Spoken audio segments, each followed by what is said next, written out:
Okay, let's start with the first unit, Indian Contract Act of 1872. Let's look at the history of the contract. Now, before Indian Contract Act came into force, the entire Indian economy was following the English common law. Now, why is it called that way? Because the Britishers were ruling our country, right? So, therefore, we were following the law given by the English people, basically the British, right? That was applicable in India. Now, later, due to certain difficulties or challenges in executing the English common law, Indian Contract Act was enacted from the English common law as on 25th April 1872. Next, Indian Contract Act came into force as and when Preston gave his assent or signature on 1st of September 1872. From the same act, two more further acts were subdivided and created separately. First one was Sale of Goods Act of 1930. The second was Indian Partnership Act 1932. Now we are going to study the Sale of Goods Act in a separate chapter, second unit. Now make a note, this Contract Act is not applicable to Jammu and Kashmir. The statement says it is applicable to whole of India except Jammu and Kashmir. Now let's look at why is it not applicable.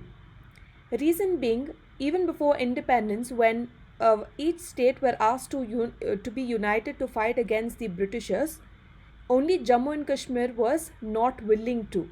It wanted its autonomous state, autonomous ruling or governance. Therefore, Indian government had created a article number 370 stating that Jammu and Kashmir is an autonomous state, special autonomous state. Now, what is autonomous means? You can create your own rules, regulations and laws. Nobody can rule over you. You can create your own. Therefore, central government as an Indian constitution has only three kind of powers on Jammu and Kashmir in three subjects. That is communication, finance and defense. Therefore, Jammu and Kashmir passed a special or another law called as the Contract Act of Jammu and Kashmir 1977. Now, why do you think we require contract? Let's look at these two cases here. One, Mr. A sells car for rupees 1 lakh to Mr. B. In the other case, Mr. X invites Mr. Y for dinner. Now, both of them are promised to perform certain obligation. One, in the case one is A to buy the car and B to sell the car. Okay, A to buy the car and B to sell the car for the amount of rupees 1 lakh. Now, as long as they both perform their duties well and good. Now, why do we need contract? As what if one of those parties in the contract back out or fail to fulfill their promise? So, by law, I can make them perform their duties or obligations. So, that is why Indian Contract Act is required to fulfill the promises. In case number 2, Mr. X invites Mr. Y for dinner. Now, let's say Mr. Y does not turn up for the dinner for whatever reasons it may be. Now, Mr. X, will he take Mr. Y for court for not coming for joining in for dinner? Definitely no, right? Because it is a social obligation. It is a social duty. Not necessarily it is binding by law. Now, here are various day-to-day examples that we go through. Having food at a restaurant, enjoying the salon services, taking a taxi ride, giving our vehicle for garage, or buying groceries from a respective shop. Let's look at the basic concepts here. What is offer? Offer, it is an express proposal to enter into contract with another person. Right? Now, we just looked at an offer priorly, right? Now, Mr. X is asking Mr. Y to purchase certain goods or services at a price at, let's say, rupees 5,000. I am offering to purchase. Now, the this seller or the shopkeeper must exactly accept it to my terms. Now, offer is when I express what my terms and conditions are for a contract with another person. Second is acceptance. Now, the other person, the shopkeeper, agreed or accepted to sell me those goods for rupees 5,000. So, he is agreeing to my terms and conditions. So, when offer and acceptance combines together, it gives rise to promise. So, what is a promise? It is an offer when accepted becomes promise. Number 4 is consideration. Consideration is something in return. Now, I am willing to buy the goods, or I am willing to buy the goods. So, in exchange, what am I paying to the shopkeeper? Money. Likewise, the shopkeeper is selling me goods. In exchange, he is going to get money. So, there has to be some kind of consideration or something in return for why you're going to enter into the contract. If you're entering into the contract and there is no consideration for you, then that will not be termed as a contract. Contract must and should have a consideration in return. Agreement. Agreement is promise with consideration. So I promise to do something, I promise to buy, or I promise to sell along with a consideration. So when these two things get agreed or combines together, it is called as agreement. Number 6 is enforceability of law. So by law, or you are entering into the contract to create a legal relationship or to oblige to the law of the Indian contract. So a duty imposed by law is called as enforceability of law. So what is contract? At the end, an agreement between two parties binding by law. So when agreement and the law combines together, contract comes into picture. So these are the 7 basic concepts: offer, acceptance, promise, consideration, agreement, enforceability of law, contract. All these are required for a contract to be a valid contract. What is promise? It is offer plus acceptance. What is agreement? Promise plus consideration. What is contract? Agreement plus enforceability of law. You can remember these formulas over here. Now let's look at the definitions according to the Act. So what does contract say? According to the Act, section 2H says, contract is defined as an agreement enforceable by law. What is agreement?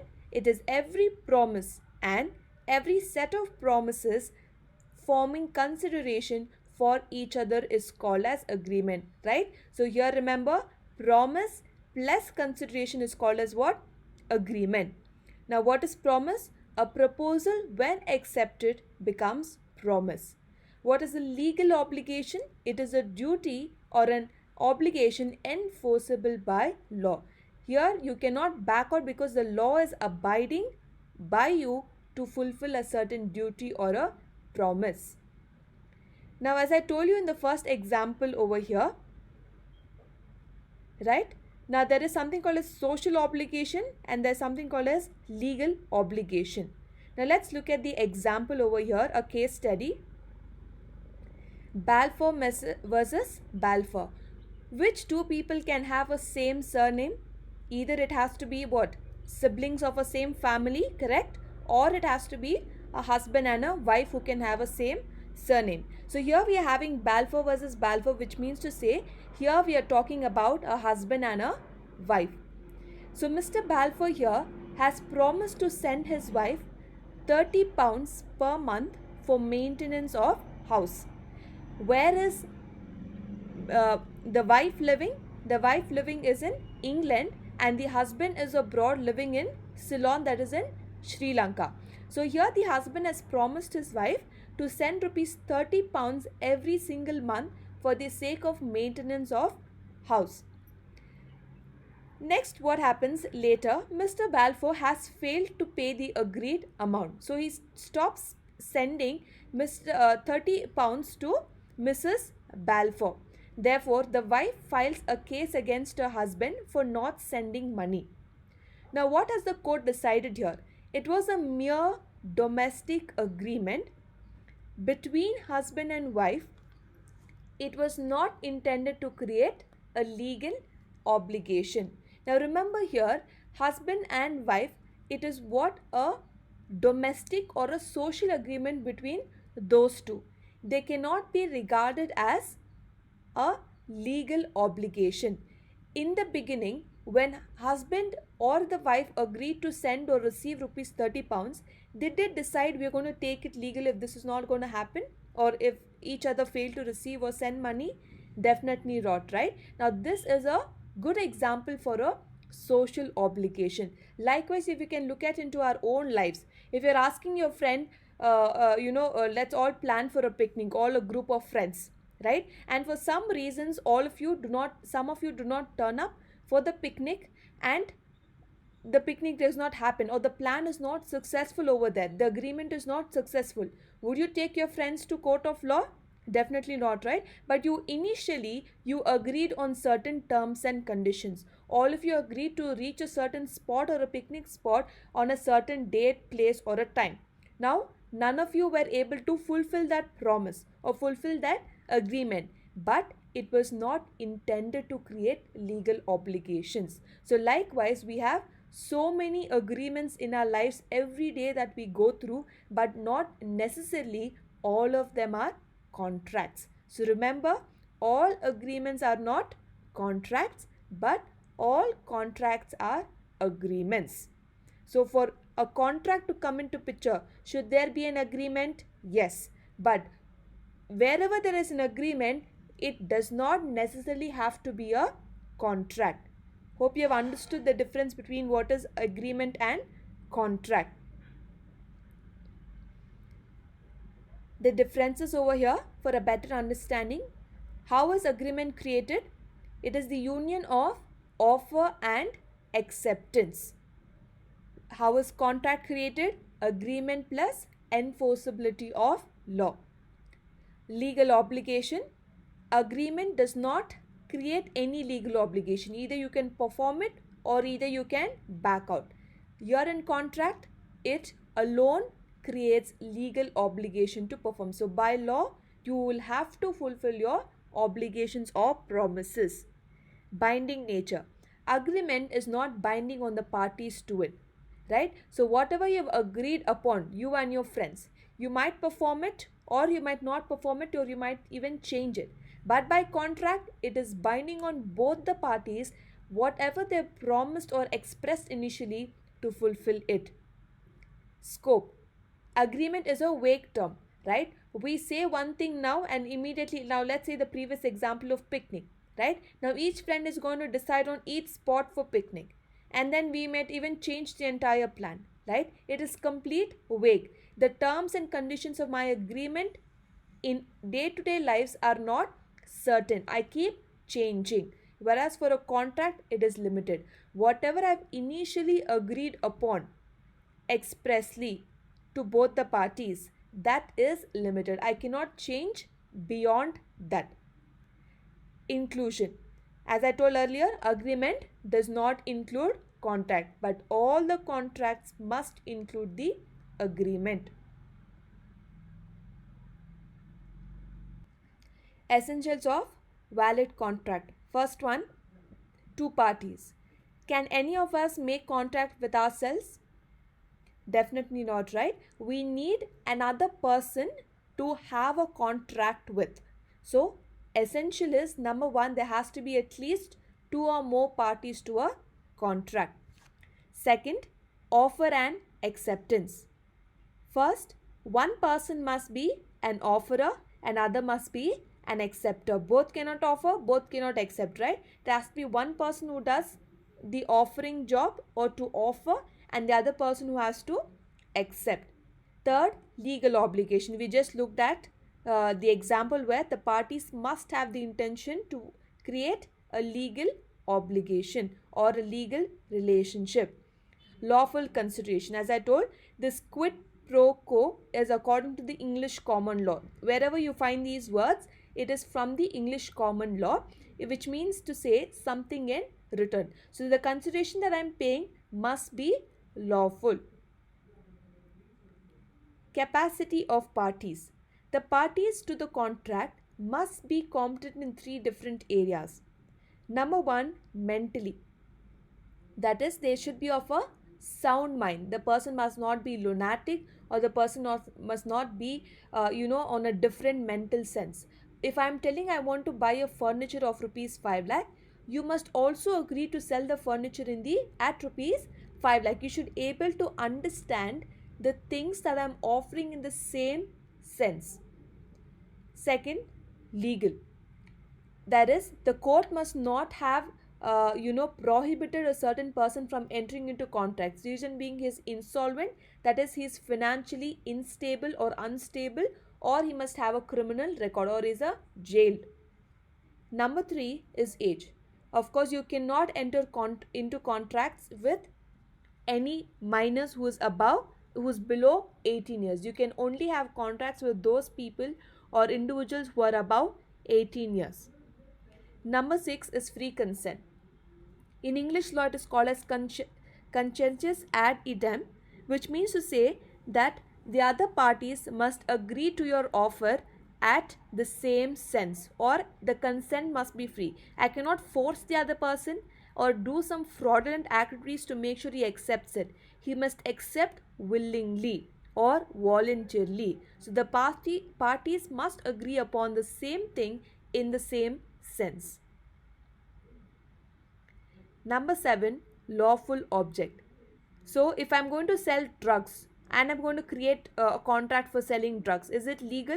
No, it is illegal or immoral or opposed to public policy. I'm going to enter into contract to make weapons to bomb certain place or to destroy certain place, right? That is completely illegal or against the public policy. So my object of the law must always be lawful and not against the law.